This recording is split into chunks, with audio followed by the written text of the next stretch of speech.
The preseason is halfway over. It's time to check in and see what the big stories are in the fantasy football world. Hey again, everybody. I'm senior fantasy writer Dave Richard. He's senior fantasy writer Jamey Eisenberg.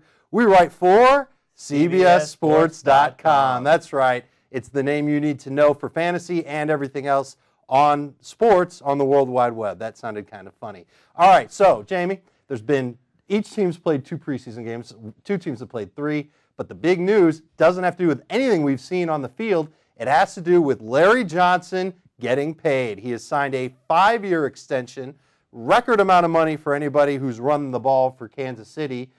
But does his signing change anything for fantasy football? Dave, I think you have to look at Larry Johnson as a definite top 5 running back now, simply because he plays for a team that's going to count on him to carry the ball. Forget about the carries from a year ago. There may be a little bit of wear and tear issue. He's not going to put up the numbers that he did a year ago. That's without question, because he's coming in late. We've seen what happens to running backs that have that amount of carries from a year ago. New offensive line, new quarterback, so there's some issues there to be concerned with. But he's still only 27 years old. He'll be 28 during the season. You have to look at him as, again, to put up huge numbers from a fantasy perspective. He's going to get touchdowns, he's going to get carries. I don't know if he's number 3 still, but he's definitely top 5. Well, and you talk about getting carries. He had 416 of them last year. I've talked about this over and over again.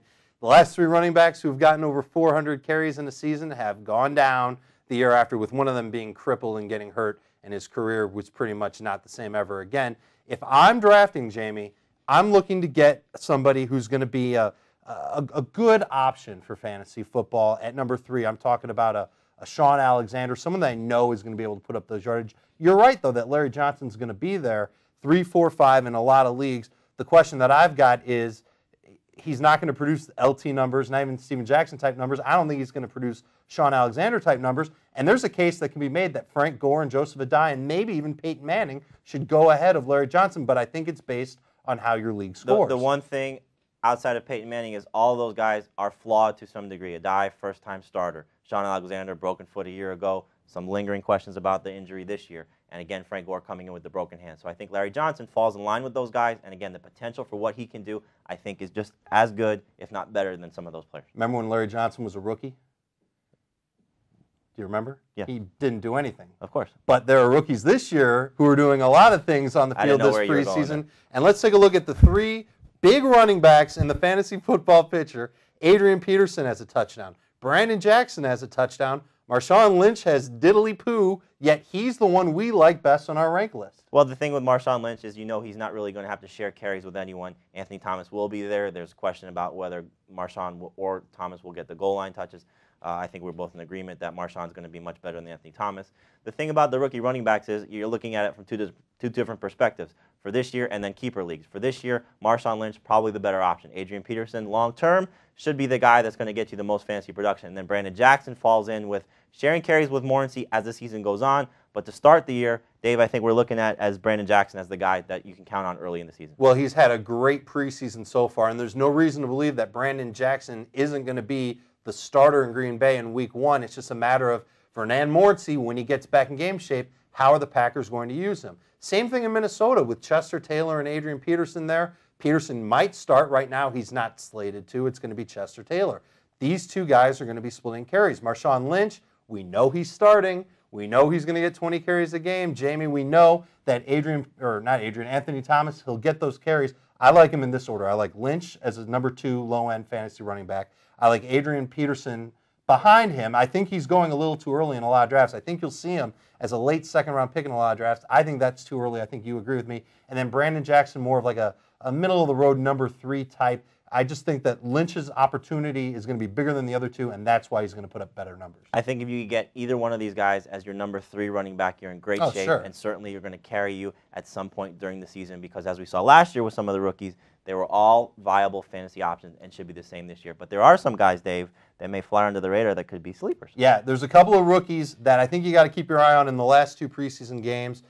2 of them are running backs, Tony Hunt and Jason Snelling, and 2 of them are last names are Jones. James Jones in Green Bay, Jacoby Jones in Houston. I think with the receivers that are in play here, maybe they shouldn't be drafted, but both of those running backs are going to be the goal line guys for their respective teams. Yeah, Snelling is the most interesting because of what's going on in Atlanta with Dunn being injured, Norwood not necessarily having a great preseason, and I think you see that Bobby Petrino with that offense can use all three guys at some point, and as you mentioned, Snelling will get the goal line, and we know about Brian Westbrook, not necessarily the biggest of running backs, so Tony Hunt has the opportunity to score some touchdowns. 10 seconds to answer this because people want to know. Brady Quinn had an awesome fourth quarter comeback. Should he be drafted? No. Unless you're in keeper leagues, no. Do not draft him in seasonal leagues just because he's probably not going to start the season as the starter. And that makes the transition easy to look at quarterbacks who are on the rise this preseason, guys throwing the ball and doing well. And there are some surprising names on this list from where we sit. Yeah, we knew that Donovan McNabb was going to have a good year. Phillip Rivers is off to a hot start. But, Jamey, there's three names on here that are very surprising. Well, I think with McNabb, obviously, you have to be concerned about his health, and that's a good sign that he played. But when you're talking about Matt Leinart, I think you're looking at a guy with a ton of potential. You know, he's going to sort of fall of the third guys of the second-year quarterbacks behind Vince Young, behind Jay Cutler.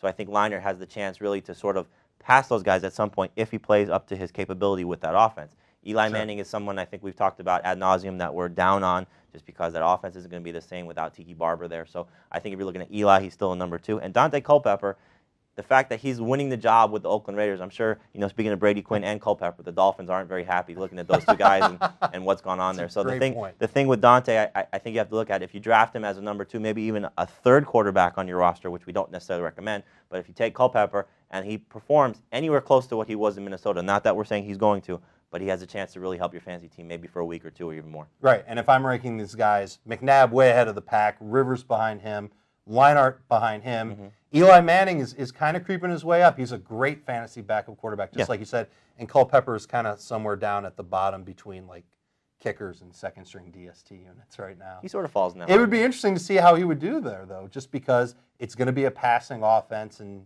he does have a cannon. And when he's not fumbling the ball and the away. fact that Jamarcus Russell hasn't signed yet has really helped Dante getting those reps and being able to win the job. Okay, this is an important week of the preseason coming up, and we're going to have you covered. Week 3, a lot of the starters play.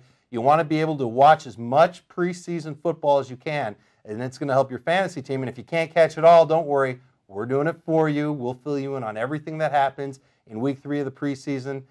It's getting close, Jamey. It's getting closer and closer to week 1 of the fantasy football season. I'm excited. Yeah, I'm pumped too. We're glad you're watching with us here on CBSSports.com. And, of course, you can always email us, dmfantasyfootball@cbs.com. That email address has not changed, but the name of our website has.